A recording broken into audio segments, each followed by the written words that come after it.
नमस्कार दोस्तों, स्वागत है आप सभी का आज के मुख्य समाचार के इस वीडियो में, जहां हम आपके लिए हर दिन लेकर आते हैं देश और दुनिया की तमाम बड़ी खबरें। एक एक करके 50 बड़ी खबरों को सिर्फ 10 मिनट में जानेंगे। वीडियो के साथ अंत तक बने रहें। साथ ही आपसे एक छोटी सी रिक्वेस्ट है, अगर आपने अभी तक इस वीडियो को लाइक नहीं किया तो लाइक जरूर कर दे। साथ ही वीडियो के नीचे दिए गए इस लाल रंग के सब्सक्राइब बटन को जरूर दबा लें और इस घंटी को भी दबाएं ताकि आपको दिन भर की बड़ी खबरों की जानकारी लगातार मिलती रहे। तो चलिए दोस्तों, वीडियो को फटाफट शुरू करते हैं। तो दिल्ली में अब QR बेस्ड स्मार्ट कार्ड के जरिए बनेंगे ड्राइविंग लाइसेंस। 10 साल तक के रिकॉर्ड पर रखी जाएगी नजर। जी हाँ, भारत में RTO से जुड़े सभी कार्यों को आसान बनाने की प्रक्रिया जारी है। इसी दिशा में कदम बढ़ाते हुए दिल्ली परिवहन विभाग जल्द ही ड्राइविंग लाइसेंस यानी DL और पंजीकरण प्रमाण पत्र यानी कि RC के लिए QR आधारित स्मार्ट कार्ड जारी करने पर विचार कर रहा है। नए ड्राइविंग लाइसेंस में एक हाई माइक्रो चिप का इस्तेमाल किया जाएगा और क्विक रिस्पॉन्स और नियर फील्ड कम्युनिकेशन जैसी विशेषताएं शामिल होगी। स्मार्ट कार्ड पर फीचर चालक या मालिक का स्मार्ट कार्ड जब्त होते ही विभाग DL धारक के 10 साल तक के रिकॉर्ड और पेनाल्टी को वाहन डेटाबेस पर रख सकेंगे। वहीं नए DL विकलांग ड्राइवरों के रिकॉर्ड, वाहनों में किए गए किसी भी संशोधन, उत्सर्जन मानकों और अंगदान करने के लिए व्यक्ति की घोषणाओं के रिकॉर्ड को बनाए रखने में भी सरकार की मदद करेंगे।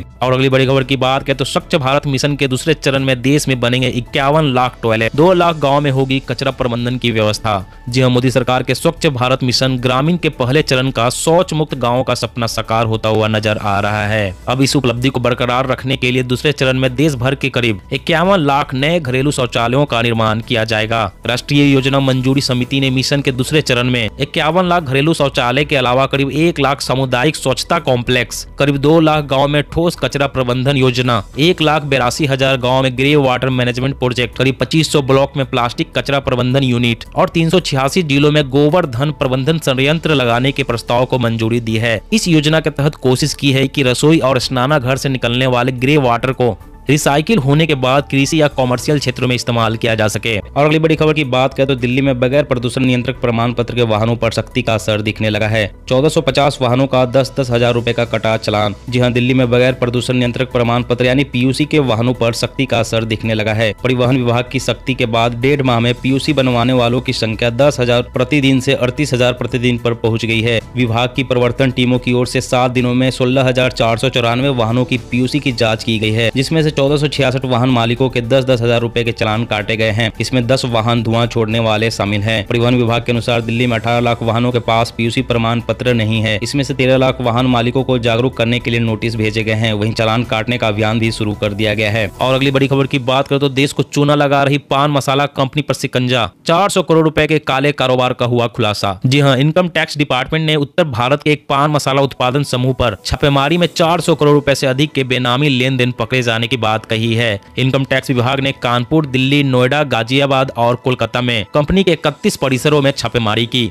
यह समूह रियल एस्टेट बिजनेस भी करता है। शुरुआती आंकड़े 400 करोड़ से अधिक के बेनामी लेन देन की ओर इशारा कर रहे हैं। समूह पान मसाला की बेनामी बिक्री और रियल एस्टेट के बेनामी कारोबार से बड़ी रकम अर्जित कर रहा है। मुखौटा कंपनियों के माध्यम से पैसा वापस लाया जाता था। छापेमारी के दौरान 52 लाख रुपए कैश और 7 किलो सोना भी बरामद किया गया है। और अगली बड़ी खबर की बात करें तो आप मोबाइल फोन से भी कर सकते हैं असली और नकली नोट की पहचान। जानिए कैसे। जी हाँ, नेशनल क्राइम रिकॉर्ड्स ब्यूरो यानी कि NCRB की सालाना रिपोर्ट के मुताबिक पिछले साल सबसे ज्यादा 2000 रुपए के नकली नोट पकड़े गए थे। कई बार बैंक ATM से भी 2000 रुपए का नकली नोट निकल आता है। आम लोगों को ऐसी परेशानी से बचाने के लिए भारतीय रिजर्व बैंक यानी कि RBI ने अपनी वेबसाइट पर जानकारी दी है। भारतीय करेंसी नोटों की पहचान करने के लिए RBI का मोबाइल ऐप मनी को आप गूगल प्ले स्टोर से डाउनलोड कर सकते हैं और मनी के जरिए आसानी से नोटों की पहचान की जा सकती है। यह एप्लीकेशन नोट के आगे और पीछे के हिस्सों की जाँच करके बताती है कि नोट असली है या नहीं। और एक खास ऐप ऑडियो नोटिफिकेशन के जरिए इस बात की भी जानकारी देता है कि नोट कितने का है। और अगली बड़ी खबर की बात करें तो अब घर की सुरक्षा के लिए सस्ती स्कीम लाएगी मोदी सरकार। बाढ़, भूकंप, आग से होगा बचाव, 3 लाख तक का मिलेगा कवरेज। जी हाँ, अपना घर हर इंसान का सपना होता है। हम बड़ी मुसीबत से जीवन भर की कमाई इकट्ठा करके अपना घर बनाते हैं और अगर बाढ़, भूकंप, आग लग जाए तो हमारी सालों की मेहनत एक झटके में खराब हो जाती है और हमारा घर बर्बाद हो जाता है। और मोदी सरकार आपकी इस समस्या का समाधान लाने वाली है। भारत सरकार अब घरों का बीमा कराएगी ताकि किसी आपदा में घर बर्बाद होने पर बीमा के पैसे की मदद से उसे दोबारा बनाया जा सके। केंद्र सरकार होम इंश्योरेंस स्कीम के जरिए प्राकृतिक आपदा जैसे बाढ़, भूकंप के दौरान लोगों के घरों को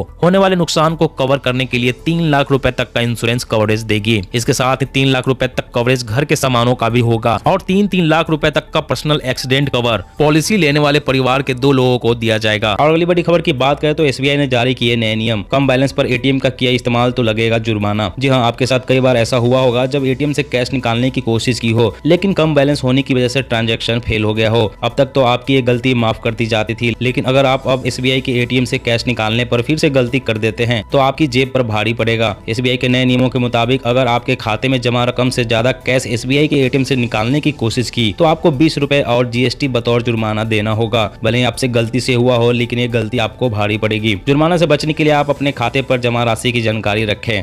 और अगली बड़ी खबर की बात करें तो पीएम किसान ट्रैक्टर योजना से होगा किसानों को बड़ा फायदा। ट्रैक्टर खरीदने पर मिलेगी 50% सब्सिडी। जी हां, केंद्र सरकार पहले से ही कई योजनाओं के तहत किसानों की मदद कर रही है। अलग अलग योजनाओं से किसानों को लाभ पहुंचाने की कोशिश की जा रही है। ऐसे में पीएम किसान ट्रैक्टर योजना के तहत सरकार ने किसानों के लिए बेहद ही अहम फैसला लिया है। दरअसल किसानों को कृषि काम के लिए कई तरह की मशीनों की जरूरत पड़ती है। इसी जरूरत में ट्रैक्टर भी एक महत्वपूर्ण हिस्सा है। हालांकि भारत में कई किसान ऐसे हैं जिनके पास आर्थिक तंगी के चलते ट्रैक्टर नहीं है। ऐसे में किसानों की मदद के लिए केंद्र सरकार ने ट्रैक्टर खरीदने पर सब्सिडी देने की योजना शुरू की है। मोदी सरकार आपको पीएम किसान ट्रैक्टर योजना के तहत ट्रैक्टर खरीदने पर 50% तक की सब्सिडी दे रही है। और अगली बड़ी खबर की बात करें तो हाईवे पर हादसा होते ही एम्बुलेंस को हो जाएगा खबर, बनेगा ऐसा हाईटेक सिस्टम। जी हां, सड़क हादसा होते ही तुरंत घायलों का इलाज मिले, इसके लिए सड़क परिवहन और राजमार्ग मंत्रालय एक अहम योजना पर काम कर रहा है। ऐसी तकनीकी व्यवस्था करने की तैयारी है कि राष्ट्रीय राजमार्गों पर सड़क हादसा होते ही तुरंत एम्बुलेंस और पुलिस को खबर हो जाएगी। जीपीएस सिस्टम से लैस एम्बुलेंस की व्यवस्था होगी।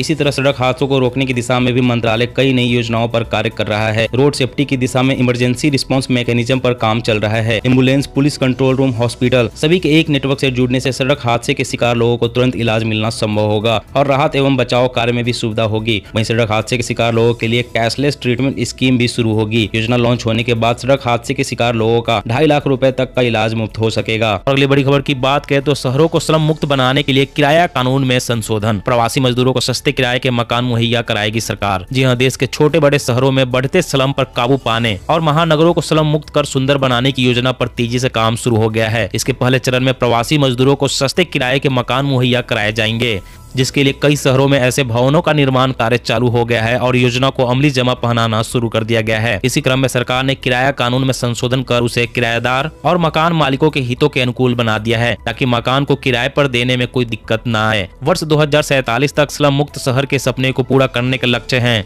शहरों में हर एक को मूलभूत जरूरतों को पूरा करने वाला पक्का आवास देने के साथ उसे बेहतर जीवन यापन की सुविधा उपलब्ध कराना उद्देश्य है। और अगली बड़ी खबर की बात करें तो एलईडी लाइट की रोशनी पड़ेगी महंगी। कंपनियों ने दिए 5 से 10% महंगे होने के संकेत। जी हां, आने वाले दिनों में आपकी एलईडी लाइट्स के लिए ज्यादा पैसे देने पड़ सकते हैं। कंपनियों ने इस बात के संकेत दिए हैं कि दाम में करीब 5 से 10% तक बढ़ोतरी हो सकती है। दरअसल कुछ कलपुर्जों पर सीमा शुल्क में बढ़ोतरी किए जाने से बल्ब सहित एलईडी लाइट्स प्रोडक्ट्स की कीमतों में 5 से 10% तक बढ़ोतरी हो सकती है। खबर के मुताबिक घरेलू मैन्युफैक्चरर्स ने इसकी जानकारी दी है। हालांकि उन्होंने कहा कि वे सरकार से इस मुद्दे के तत्काल हल की मांग कर रही है। ऐसा इसलिए क्योंकि अभी भारत में लोकल फैक्टर्स की कमी के चलते करीब सभी इलेक्ट्रॉनिक डिवाइस का इंपोर्ट किया जाता है। इसीलिए एलईडी लाइट्स की कीमत जल्द ही 10% तक बढ़ सकती है। और अगली बड़ी खबर की बात करें तो पैकेट पर 2 तरह से लिखी जाएगी रेट। एमआरपी के साथ यूनिट प्राइस भी लिखना होगा। 1 अप्रैल 2022 से लागू होगा नया नियम।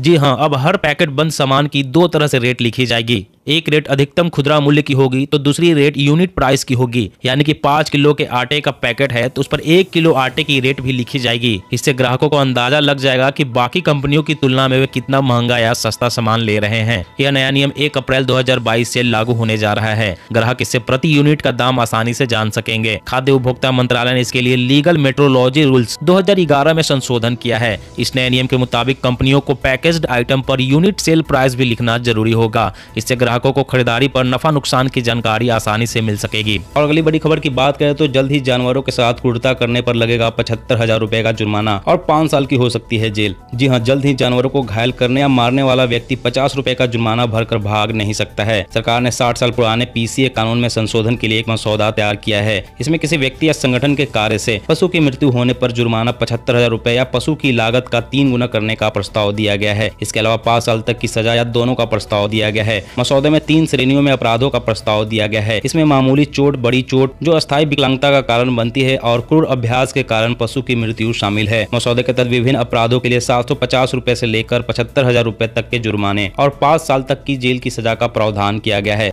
और अगली बड़ी खबर की बात करें तो दिल्ली वालों को सरकार ने दी बड़ी राहत। गलियों में अब दिखाई नहीं पड़ेंगे बिजली के लटकते नंगे तार। जी हां, दिल्ली सरकार ने दिल्ली वालों को बड़ी राहत दी है। सरकार लोगों की जान माल की सुरक्षा के मद्देनजर 11 किलोवाट के लटकते नंगे बिजली तारों को केबल में बदलेगी। मुख्यमंत्री अरविंद केजरीवाल ने कहा कि एक जिम्मेदार और संवेदनशील सरकार होने के नाते दिल्ली की जनता को हर स्तर पर सुरक्षा और सुविधाएं प्रदान करना हमारी जिम्मेदारी है। इसी के मद्देनजर यह नीति लाई गई है ताकि बेयर कंडक्टर को इंसुलेटर कंडक्टर में बदलकर दिल्ली की जनता को जान माल के संभावित खतरे से हमेशा के लिए छुटकारा दिलाया जा सके। दिल्ली सरकार दिल्ली की गलियों में लटकते बिजली के तारों को अंडरग्राउंड करने पर काम भी कर रही है ताकि दिल्ली की जनता विद्युत खतरे से पूरी तरह से सुरक्षित हो सके। दोस्तों, आज की खबरों में बस इतना ही। इसी तरह हर रोज काम की खबरें जानने के लिए आप हमेशा हमारे साथ जुड़े रहें। हमारे साथ जुड़ने के लिए वीडियो के नीचे दिए गए लाल रंग के सब्सक्राइब बटन को दबा लें और साथ इस घंटी को भी दबाएं ताकि आपको हर खबर की सटीक जानकारी मिल सके। जय हिंद।